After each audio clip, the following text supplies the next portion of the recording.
This video is about all the rare chivalries and passives. Which are the best ones? What should you use those memory stones on? What should you use your talismans on for those passives? We want to make sure that we set our account up to be the best possible, and we don't have as many talismans as we want. We don't have as many memory stones as we would like, although we do get a lot in the very beginning. We get a whole bunch of memory stones to be able to level up any rare we want to Chivalry 8, and then we get quite a few more as long as you're doing story, you're doing adventure mode. Come and join the 3,200 supporters over at the Netmarble website. Pick me as your content creator, and I will send you 300 stamina this month, along with 100,000 gold.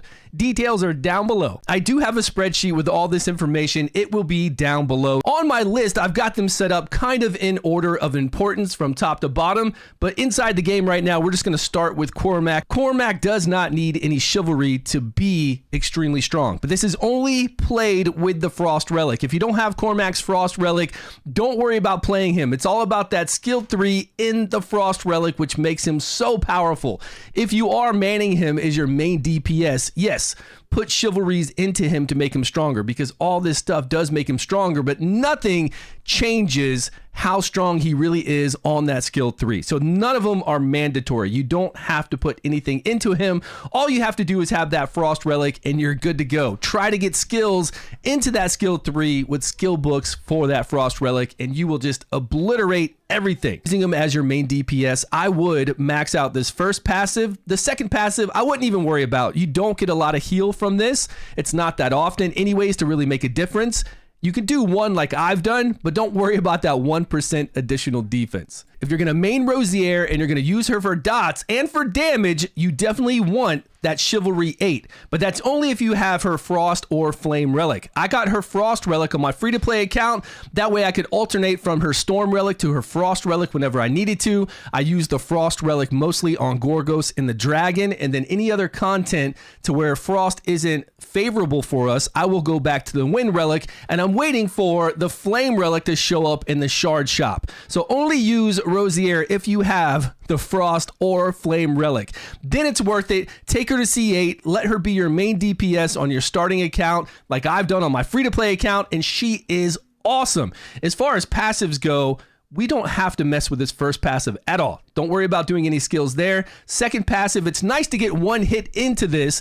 That way, if you're not able to do her skill 3, if you don't have enough vigor, then we can just come in and do skill 1 and still activate, putting up an additional bleed. And if there's bleeds there, we can extend all the dots. I've got a video on this. Go check out the video on how strong Rosier can be. And it doesn't have to be her Flame Relic. As long as you have Frost, that will work as well. Kay is amazing as your main damage dealer. We get her for free. We're going to use her skill 2 over and over. And if you're using her everywhere, yes, go ahead and Chivalry 8 her, or at least go up to Chivalry 6. Get that 10% additional attack. You could really go to Chivalry 5 if you want to. There's some little small nice additions, but really it's all about these added stats. And if you wanted to go to Chivalry 8, you could, because she does get some nice turn meter increase to where she can take additional turns. If you're using Kay as your main damage dealer, definitely max out this first passive. The second passive does not need to be maxed. This will not change anything for her. Baldwin is one of 2 people that can stop Crom from eating your whole entire team. He's the big worm, the master of apocalypse that comes in and eats everybody and leaves one hero left to fight and do as much damage as you can to spit everybody back out. Baldwin with Chivalry 3 will allow you to have 2 people out instead of 1. If you do his second passive, you're able to have 3 people out. So this is really strong. Second passive is a must, and the third Chivalry is a must. That's if you don't have the legendary hero Guinevere and you're going to use this guy in Crom. Outside of Crom, I wouldn't worry about it. And if you have Guinevere, then you really don't need to worry about Baldwin at all. Just use Guinevere every time you go and fight Crom. Ardwin is my favorite fae, but I wouldn't put any resources into her until mid to late game. I use her on my free-to-play account right now. She's level 50. I use her to go through the Forbidden Dungeon. So I do put resources, but I'm talking about the passive and the Chivalry. Don't do anything with those unless you can get her skill 2 maxed out. Once that happens, get the skill 2 maxed out here for Flame or for Storm if you want to, and you're gonna do double the attack that you do. I have a video on this. You can go watch how amazing she is. And then if you get her Chivalry 8, Anytime she counterattacks with this skill too. So rushing and getting her Chivalry 8 at the very start of the game isn't going to be worth it. You're not going to have the counterattack gear that you need. You're not going to have the teams that you need. And she works fine going through the Forbidden Dungeon, going through story mode, so powerful in story mode at level 50, rabbiting all those really hard enemies to get through, to push in hard, to push in hell. But you don't need to use any resources in her Chivalry or her passives. Actually, her passives, I wouldn't level up at all. There's no reason to level these passives, and you don't do the Chivalry unless you max out that skill too. Then it's strong, because she's hitting so many times, doing a lot of damage, more rabbits with this skill too, because instead of 3 hits, it's 6 hits.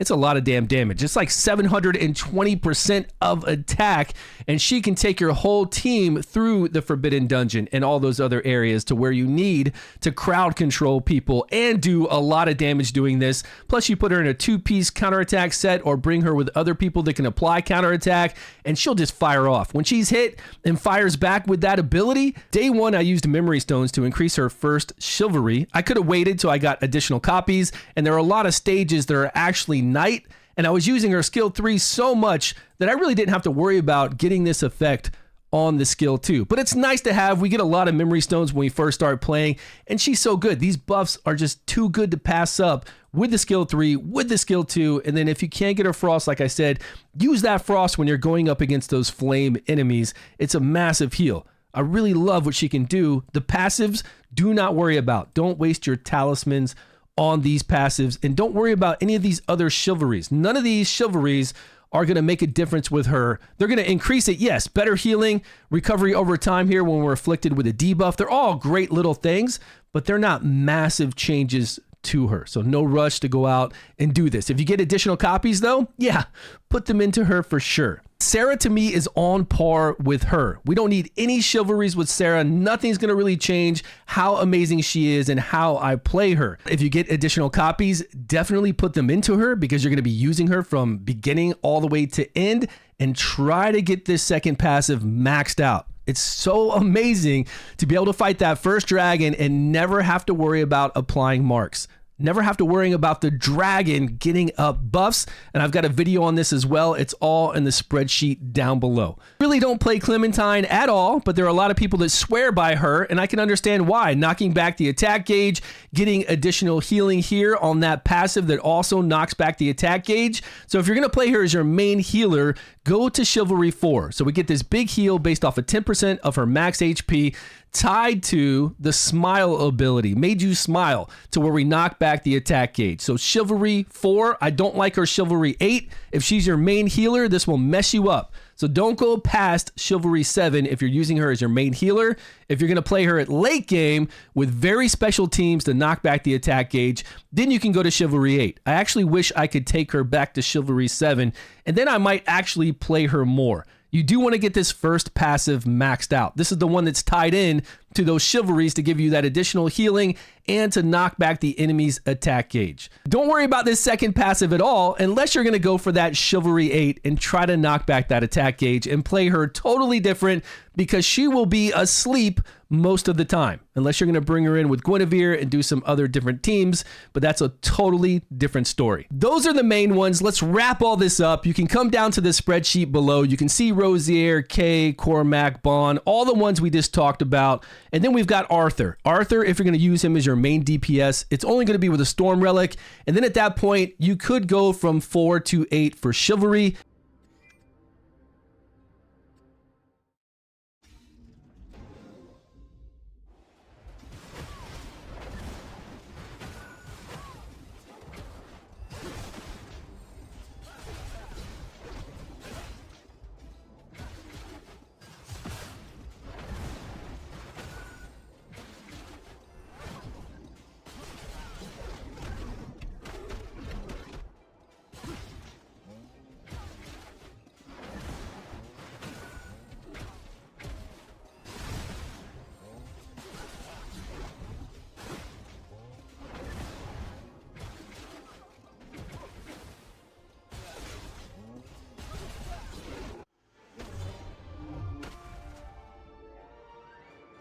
Now, I've got Niklaus, Urians, Isolde, Ralph, Gareth, and Boris down here at the bottom. We just don't use these heroes. I've leveled all these heroes. I've got the option to use them as I came up. They're just not good. There's no place for these heroes. We can do some fun stuff with them maybe at late game if you just want to experiment and try to make something cool happen. Or if you've tested something and you think it's really amazing, let me know. We'll get a video out on this. But currently, I would not use any chivalries on these heroes. It is not worth it. And I wouldn't use any of your talismans to level up their passives. They're just not good heroes. There's really no place for them currently, and the ones that do damage just don't pull off the damage we need. That's it for the rares. Let me know your thoughts on all these chivalries and passives down below. Give Marvel Strike Force a try. That link will be down below as well. Thank you so much for watching, everybody. Appreciate your time, your love, your support. I will see you all in a video soon.